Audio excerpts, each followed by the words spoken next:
नमस्कार। आज हम कुछ पुराने दस्तावेजों को टटोलेंगे, है ना? समझने की कोशिश करेंगे कि भारतीय राष्ट्रीय कांग्रेस की जो शुरुआती राजनीति थी उसने छत्तीसगढ़ पर क्या असर डाला। बिल्कुल। और ये देखना वाकई दिलचस्प होगा कि कैसे वो जो राष्ट्रीय स्तर की हलचल थी वो छत्तीसगढ़ तक पहुंची। हाँ, और यहाँ के नेताओं ने उन शुरुआती दिनों में क्या रोल निभाया। जी, हमारा मकसद सिर्फ तारीखें या नाम रटना नहीं है, बल्कि ये समझना है कि वो जुड़ाव असल में क्या मायने रखता था। सही कहा।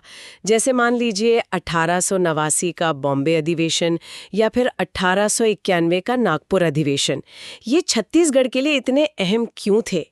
चलिए यहीं से शुरू करते हैं। ठीक है, तो 1889 बॉम्बे अधिवेशन ये कांग्रेस का 5वां अधिवेशन था। हाँ, और अध्यक्ष थे विलियम वेडाबर्न, एक रिटायर्ड ब्रिटिश अफसर पर भारत के हिमायती थे वो। जी हाँ, और छत्तीसगढ़ के लिहाज से जो जरूरी बात है वो ये कि उस वक्त का जो मध्य प्रांत और बरार था, जिसमें छत्तीसगढ़ भी आता था। बिल्कुल, वहां से माधवराव सप्रे, रामदयाल तिवारी, सीएम ठक्कर, वामनराव लाखे, मतलब ये सारे नेता वहां शामिल हुए थे।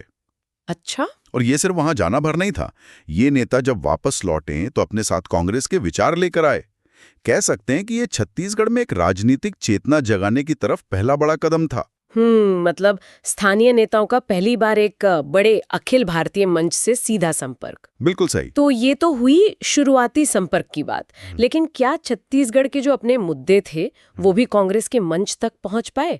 1891 में नागपुर अधिवेशन हुआ, उसमें कुछ ऐसा दिखा? हाँ, बिल्कुल दिखा। पी आनंदाचार्लू अध्यक्ष थे उस अधिवेशन के। छत्तीसगढ़ से इस बार भी कई लोग गए, सीएम ठक्कर, माधवराव सप्रे, रामदयाल तिवारी, वामनराव लाखे, बद्री प्रसाद साव वगैरह।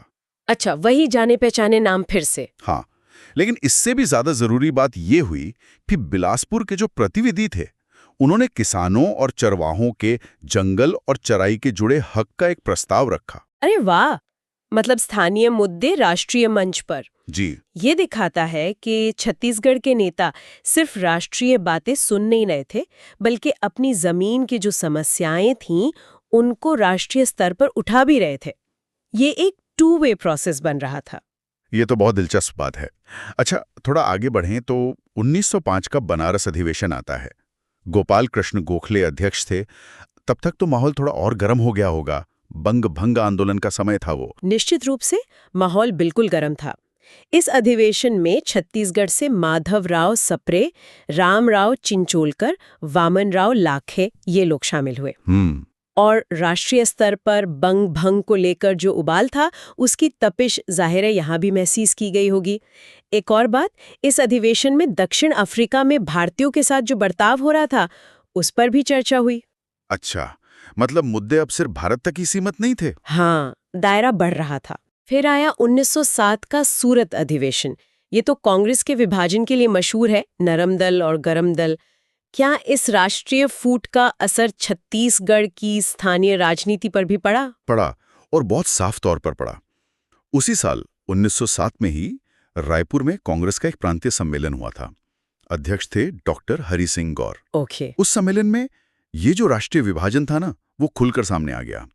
एक तरफ डॉक्टर गौर, सीएम ठक्कर, देवेंद्रनाथ चौधरी जैसे नेता थे जो नरम दल की सोच के ज्यादा करीब थे। और दूसरी तरफ थे माधवराव सप्रे, पंडित रविशंकर शुक्ल, दादा साहेब खापर्डे, वामनराव लाखे, डॉक्टर शिवराम मुंजे, नारायणराव मेघावाले जैसे नेता। ये सब गरम दल के समर्थक थे। तो राष्ट्रीय राजनीति की गूंज सीधे यहाँ नेतृत्व में दिख रही थी। समझ गई। अब थोड़ा और आगे चलते हैं 1920 के नागपुर अधिवेशन की तरफ। ये तो असहयोग आंदोलन के लिहाज से बहुत ही महत्वपूर्ण माना जाता है। जी हाँ, बिल्कुल। दिसंबर 1920 में हुआ ये अधिवेशन सी विजयराघवाचार्यर की अध्यक्षता में। ये एक मील का पत्थर था। यहीं पर असहयोग आंदोलन का प्रस्ताव वो अंतिम रूप से पारित हुआ। और छत्तीसगढ़ से भागीदारी कैसी रही इस बार? इस बार भागीदारी बहुत बड़ी थी।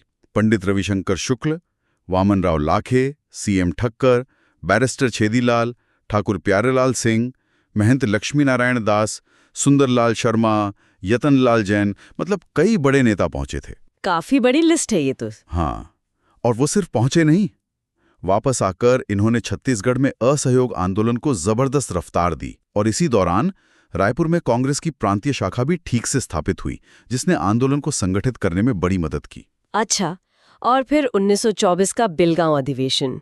ये इसलिए खास है क्योंकि इसकी अध्यक्षता महात्मा गांधी ने की थी, शायद एकमात्र बार। जी, एकमात्र बार। और इस अधिवेशन का फोकस था खादी, हिंदू मुस्लिम एकता और छुआछूत मिटाने पर। छत्तीसगढ़ से पंडित सुंदरलाल शर्मा, धमतरी से श्यामलाल सोम और जीवनलाल सोनी जैसे नेता इसमें शामिल हुए। सुंदरलाल शर्मा जी का नाम तो अछूतोद्धार के काम से बहुत जुड़ा है। बिल्कुल, वो तो इस काम में पहले से ही लगे हुए थे। और उन्हीं के बुलावे पर तो गांधी जी मार्च 1925 में छत्तीसगढ़ आए भी थे। तो ये बेलगांव अधिवेशन और गांधी जी का छत्तीसगढ़ आना, ये कड़ियां आपस में जुड़ी हुई हैं। ये दिलचस्प कनेक्शन है। और अब अंत में आते हैं 1942 के बॉम्बे अधिवेशन पर, जिसने भारत छोड़ो का नारा दिया। सही कहा। 8 अगस्त 1942, ग्वालियर टैंक मैदान। गांधी जी का नारा अंग्रेजों भारत छोड़ो और मंत्र करो या मरो। छत्तीसगढ़ से कौन कौन थे वहां? कई प्रमुख नेता थे। पंडित रविशंकर शुक्ल, महंत लक्ष्मीनारायण दास, सेठ शिवदास डागा, बैरिस्टर छेदीलाल, श्रीमती राधाबाई जैसे अनेक लोग मौजूद थे। और इसका असर ये हुआ कि इनमें से कई नेताओं को लौटते वक्त ही, मतलब नागपुर स्टेशन पर या रास्ते में ही गिरफ्तार कर लिया गया। ओह, लेकिन इन गिरफ्तारियों के बावजूद ये आंदोलन पूरे छत्तीसगढ़ ले, आप कह सकती हैं, जंगल की आग की तरह फैल गया। बहुत व्यापक असर हुआ। तो इन सारी बातों से एक चीज तो बिल्कुल साफ है, छत्तीसगढ़ कभी भी राष्ट्रीय स्वतंत्रता संग्राम से अलग थलग नहीं रहा। यहाँ के नेता तो शुरू से ही कांग्रेस के राष्ट्रीय मंच पर सक्रिय दिखते हैं। हाँ, और ये सक्रियता सिर्फ हाजिरी लगाने वाली नहीं थी। इन अधिवेशनों में जाने से राष्ट्रीय विचार छत्तीसगढ़ पहुंचे, यहाँ के मुद्दे राष्ट्रीय पटल पर गए और स्थानीय संघर्ष को एक दिशा मिली, एक संगठन मिला। बिल्कुल।